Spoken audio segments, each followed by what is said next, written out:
Welcome to the Center for Transformation Institute podcast, where we are uniting with therapists everywhere for personal and professional growth.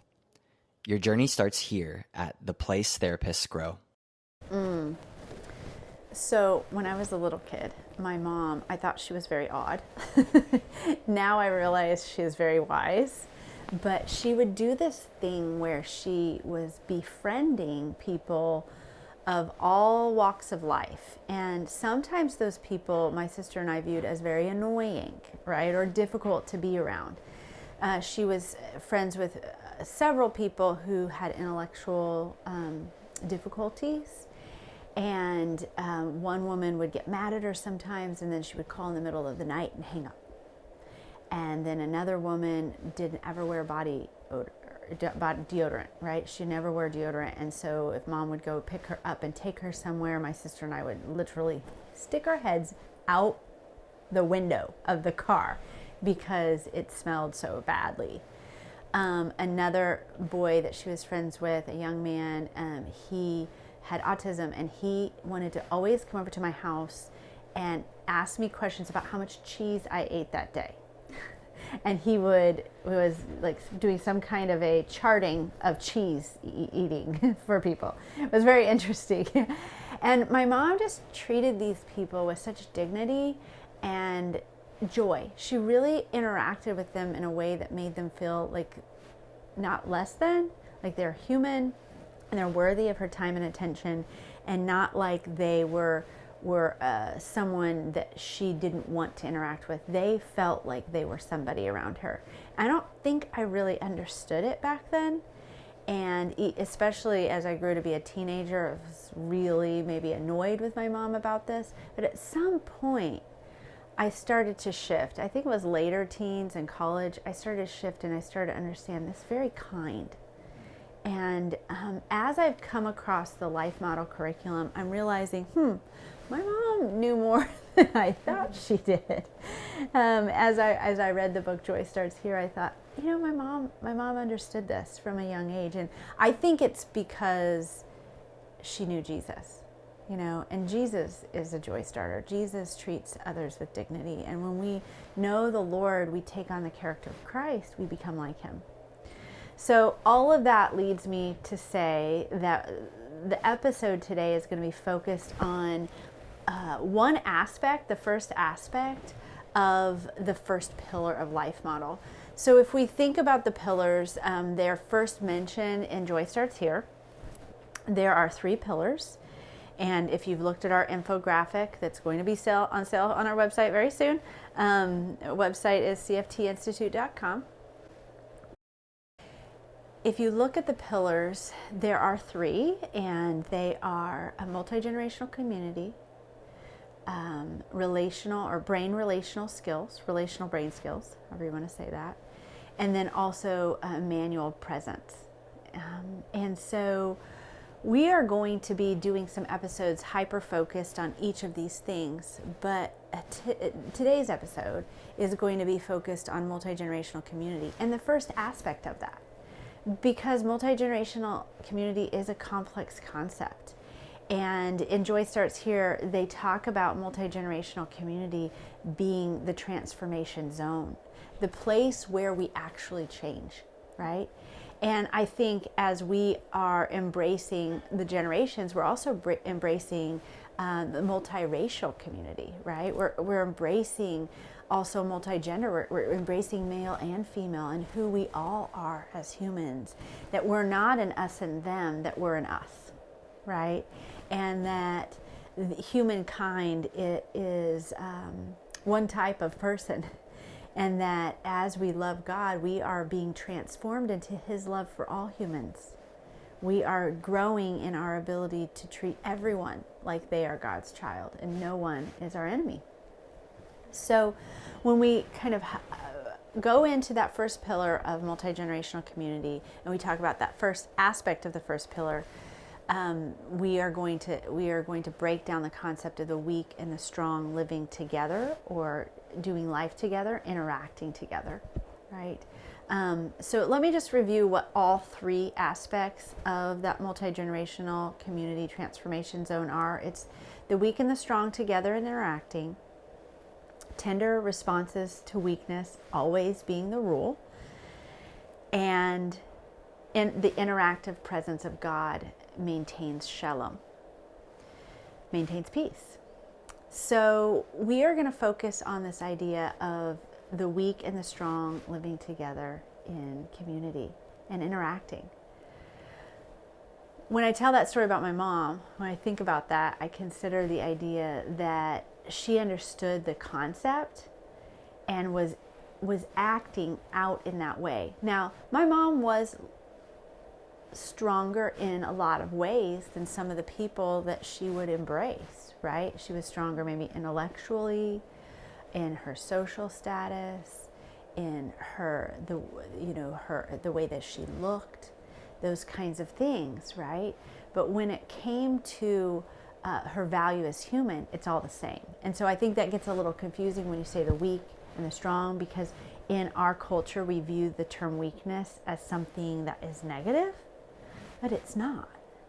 Weakness is a good thing. It's actually, when we embrace our weakness, we can be one with Christ. We can be one with God. We actually, in our weakness, He becomes strong. So our weakness is a beautiful thing, but we often in our culture view that strength is better than weakness. And so we end up valuing ourselves when we're strong, and we value others more when they're strong. God doesn't view it that way. He views it completely differently. He views us all as valuable, and that our weakness or strength doesn't have anything to do with determining our value. Now, when we mature and we are stronger, we can have more effectiveness. But this is where it gets really confusing for us as Christians, is we think effectiveness equals value. God doesn't view it that way. Of course, effectiveness is a good thing, and I think it's kind of a goal for us, right, as humans to actualize. And as believers, we call that a sanctification process. We want to be sanctified into becoming like Christ. And we're not going to do that unless we're maturing, unless we're filling in our developmental gaps, unless we're healing from the traumas of our past. So when we consider the weak and the strong together and interacting, we're not going, oh, those poor weak people. We're saying, hey, there's some members of our society who are weak. Sometimes it's because they're young, right? Babies are weak. Children are weak. They can be exploited very easily because of their weaknesses. Some people have developmental delays or intellectual deficits. That makes them weak. Sometimes there's a neurodivergency or another type of mental health concern that makes someone weak.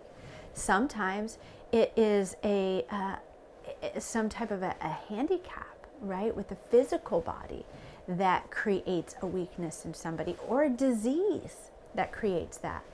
We all have some weaknesses, and some of us, they're worse than others.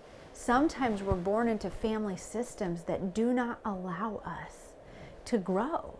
I was listening to some type of a biography the other day, and I was fascinated with someone who was born into a horrific situation. They lived 20 some years and then died. And that was it. That's their life. That is no fault of their own. They were born into a very difficult, dire situation, and because of that ended up dying early. That was a weakness they could do nothing about. And I think as humans, we judge other people for weaknesses, when in reality, as we mature, we realize people don't have any say in what they're experiencing. Now, do we have an opportunity? Of course, we have an opportunity to grab a hold of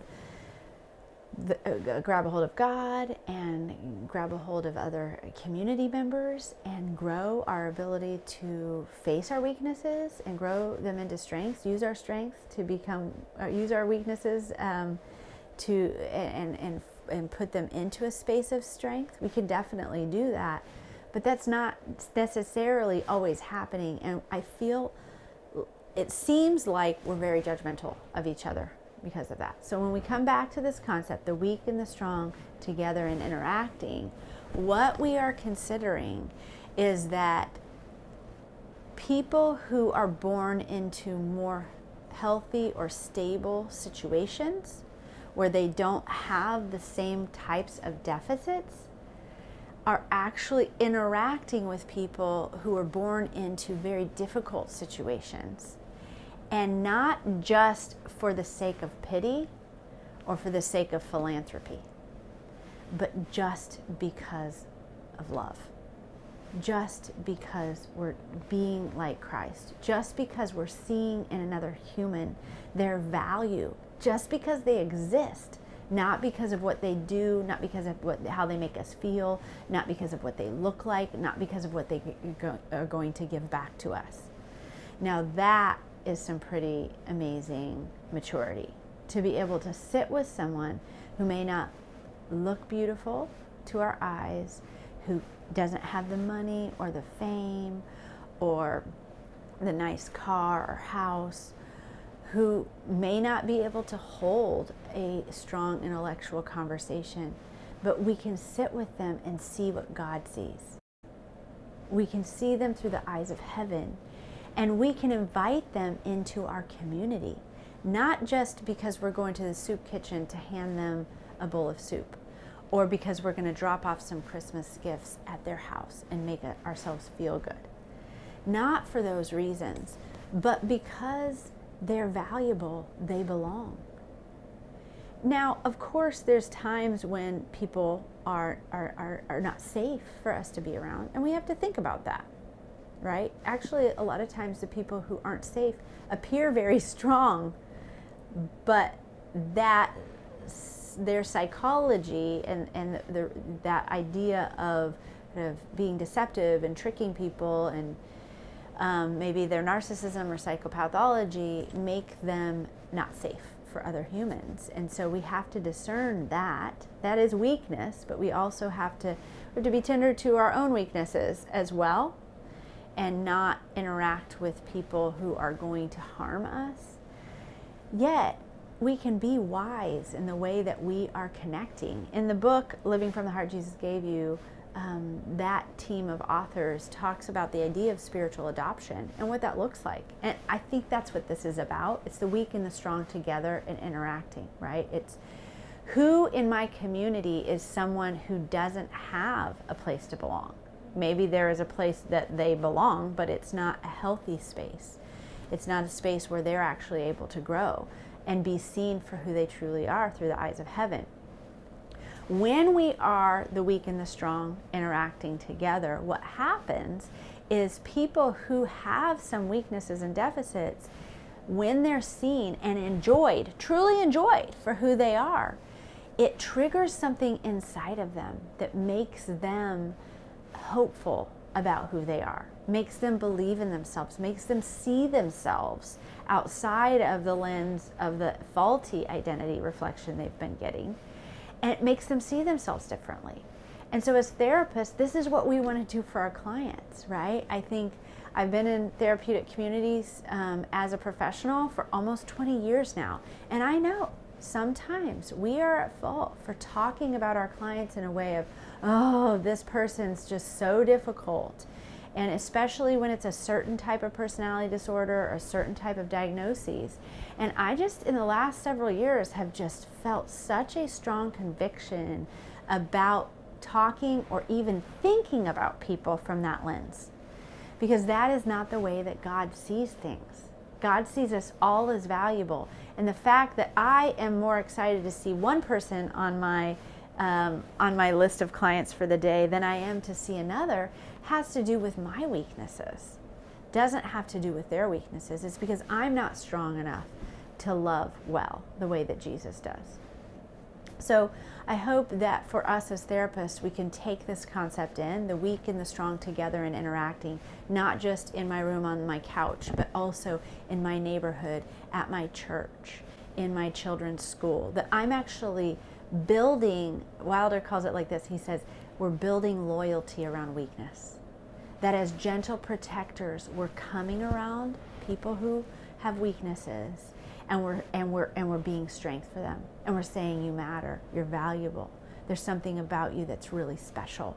I can see it, even if you can't, and even if nobody else has spoken it. And I'm not just saying this as a benevolent cause, not just as my pity. I'm saying it because I've got the Spirit of the living God inside of me. And this is what He says to you. And I can feel that love because I am transformed into love because of Christ. So that is the first part, multi-generational community, and we will be following it up at the next episode with the second aspect to multi-generational community. Look forward to talking soon. Thanks for tuning in to this week's episode of The Place Therapists Grow. We hope you will join us next Monday. To expand your knowledge and continue your growth journey, go to cftinstitute.com and take our assessment. See you next time.